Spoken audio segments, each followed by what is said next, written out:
As we think about manifesting all of our dreams, I mean, some very popular terminologies, some terms that many of us really love to hear. You know, we can manifest anything that we want.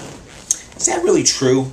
Is it really true that anyone and everyone can manifest everything that they could possibly want, all of their heart's desires, whether it be manifesting the perfect relationship or manifesting the perfect body or manifesting the perfect amount of money or manifesting the perfect publisher or manifesting the perfect home or the perfect car?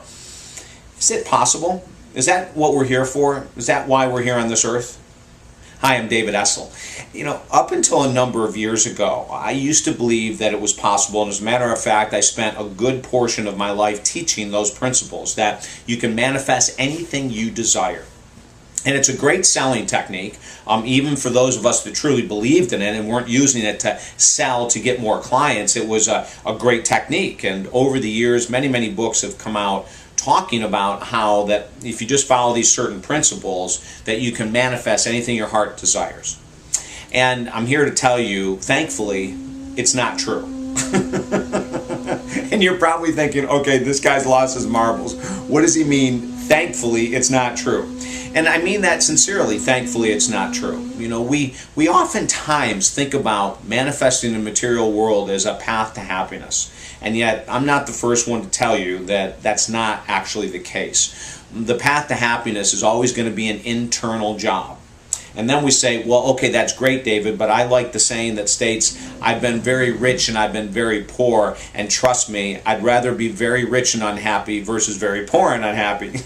But what's the central theme? Unhappiness. And so I want to share with you a couple examples today of in my life and depending on the time we have, maybe in some clients' lives, where that what they wanted didn't come through, what they wanted in regards to money or the perfect partner or the perfect body or whatever else didn't come through for them, but possibly some life lessons that were much more important did. You see, we're not supposed to manifest everything that pops into our furry little heads. That's just not the way life is. And it's never been like that. It's never supposed to be like that. I was working with a client today on the phone, and we were talking about when you go on the spiritual path, and a comment was made that once you're on a really good spiritual path, is that you should be able to manifest anything you want. And I stopped the conversation and said, I know we want to believe that, and I know our books are hopefully helpful spiritual books will tell us that, but it's just not the case. I know many people that I've met over the past 30 years on this path who were incredibly talented, very gifted, who struggled immensely with their health, or struggled immensely with finances, or struggled immensely with their bodies, or struggled immensely with their careers, and yet they were doing everything and they fully believed in all of these steps to manifestation, and yet that wasn't their path. To make, $100,000 or $100,000 a year or $100,000 a month, and while they had that as a goal and they had it on their board and they did the affirmations every day, that for 30 years it never came to fruition. While they wanted that perfect relationship with a partner, and they did all the steps that were being told to them to do, that over the course of 15 to 20 years it never manifested before they left this plane.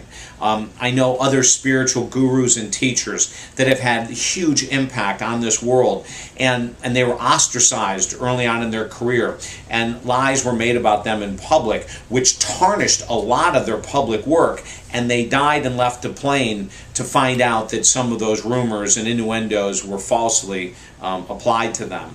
And so they never reached the quote-unquote material success of what many people thought they should have. They looked at their great teaching skills and said, oh my gosh, how come this person isn't farther along? But see, that's the trap. The trap is that when we talk about manifesting your desires, it's almost always materialistically based. And it really is. I mean, outside of the love relationship, the example that I gave, it's almost all of our desires are materialistically based, and that's not the purpose why we're here. I know that if you do great work, that a lot of times you expect great rewards, But that's not really why we're here, is to accept these things like that. And I know that what I'm talking about is going to go against a lot of teachings that are out there today. And that's okay. I don't mind going against the grain when it comes to these things. I'd rather actually speak about the truth than continue the fallacy and the illusion. And I want to go back and tell you this, is that for at least the first 20 years of my work, I believed in those principles of manifestation. I taught them. I experienced many of them myself in the materialistic world. But then, over time we find that that's all fine and good if it comes, but that's not the basis for us being here. Creating dreams, cars and homes and money and book publications and radio shows and television shows and all those wonderful things that people want to manifest in their lives, knowing that that's going to bring eternal happiness and that's why they're on this planet, is not actually the case. I remember, one of my experiences a number of years ago, I went through a divorce, and of course in the beginning of the divorce it was absolutely brutal and painful. And then I had this incredible wise teacher, a spiritual teacher, who turned the tide for me and helped me go into this incredible mode of forgiveness for my partner, for her role in our divorce, and forgiveness for myself, for my role. And from that moment forward, everything changed. I mean, everything. And I realized that manifesting the perfect person and the perfect marriage that was going to last 30 or 40 years, and it still could for me, but that wasn't the place that I was supposed to go to with this person. I walked away with something unbelievably powerful, and it's called an understanding of forgiveness for self and others. And that was the gift. So while I manifested that person, and we had this marriage, and we were on the beach, and it was an unbelievable wedding day, that when I left it, I walked away with something even more powerful. And that is the understanding of the power of forgiveness and how important that was for me to learn it.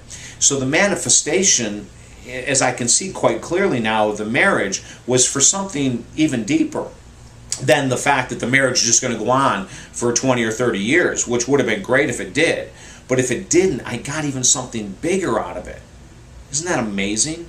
And these stories go on and on and on. When we talk about doors closing and others door opening, I mean, the most incredible thing in the world is to find inner peace. The most incredible thing in the world is to find joy in the middle of challenges. And if we want to manifest anything, if we want to spend our time manifesting anything and being attached to an end result, why don't we be attached to inner peace through all challenges? I think that would be great. I'm going to leave you with this thought.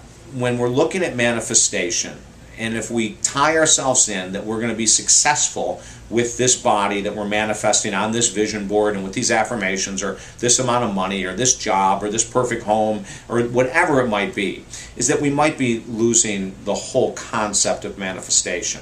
Because when it's tied into something in the outside physical world, that may not be why we're here. If I can help you in any way whatsoever.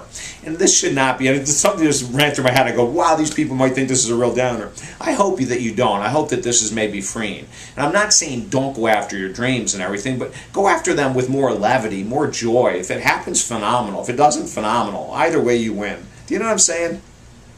And just remember that sometimes when you don't get what you want, that if you look at it from a bigger picture, and oftentimes with the help of a spiritual guide, you'll see something even better came your way. TalkDavid.com is the website. If I can help you any way whatsoever, contact me. And please spread this message.